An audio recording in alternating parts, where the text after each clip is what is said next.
A group of progressive Democratic lawmakers, led by Senator Elizabeth Warren, DMA, and Reps. Cori Bush and Alexandria Ocasio-Cortez, is demanding answers from Amazon after 6 people were killed in a tornado strike at one of its warehouses in Illinois. A letter sent Monday to Amazon CEO Andy Jassy and founder Jeff Bezos says the events that happened on December 10 at the Edwardsville facility fit a larger pattern. Amazon puts worker safety at risk in everyday situations and emergencies alike. As we work to ensure that tragedies such as this one are not repeated, we seek answers about what happened at your Edwardsville warehouse, the letter continues, and whether your policies may have contributed to this tragedy. A separate letter, signed by Sens. Marco Rubio, RFL, and Sherrod Brown, DO, was sent Monday afternoon to Labor's Secretary Martin Walsh, asking him to use the powers of his department to ensure that Amazon is treating its workers fairly and with dignity. The Occupational Safety and Health Agency, OSHA, a subsidiary of the Department of Labor, launched an investigation into the warehouse co. on Friday.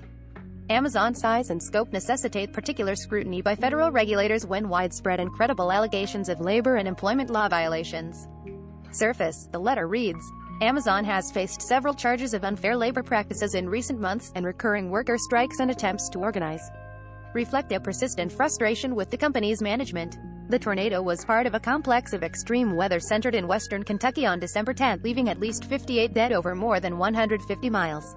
The path of destruction included Amazon's fulfillment center in Edwardsville, which was entirely destroyed by the strike.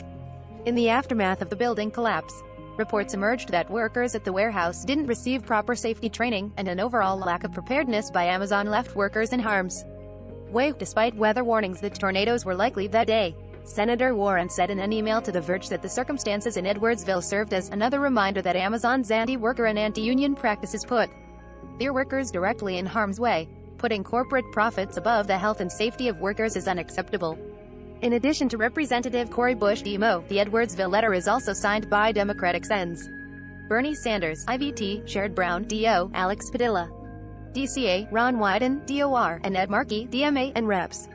Ayanna Pressley, DMA, Rashida Tlaib, DMI, Jesus Garcia, DL, Jen Schakowsky, DL, Mundair Jones, DNY, Barbara Lee, DCA, Jerry McNerney, DCA, Ilhan Omar, DMN, Donald M. Payne Jr., DNJ, Paul D. Tonko, DNY, Banu Watson Coleman, DNJ, and Andy Levin, DMI. It takes issue with a long list of problems at Amazon facilities. The letter includes a list of questions for Amazon to answer by January 3.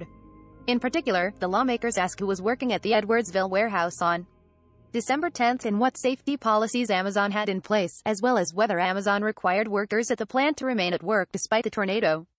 Last week, Bloomberg reported that a nearby driver was instructed to continue deliveries just 90 minutes before the tornado strike, being told by their dispatcher that the storm sirens were just a warning.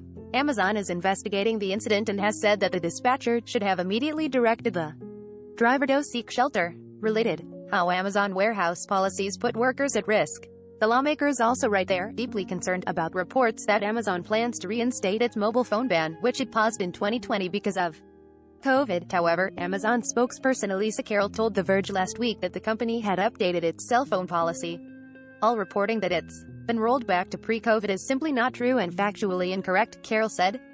2 of the people killed in the Edwardsville warehouse collapse were constituents of Representative Bush, who represents a district in St. Louis. She said in a statement that Amazon's profits should never come at the cost of our communities' lives, health, and safety. This cannot become the cost of doing business in America. Update 4:06 p.m. Eastern Time, added news of additional letter to Labor's Secretary Martin Walsh.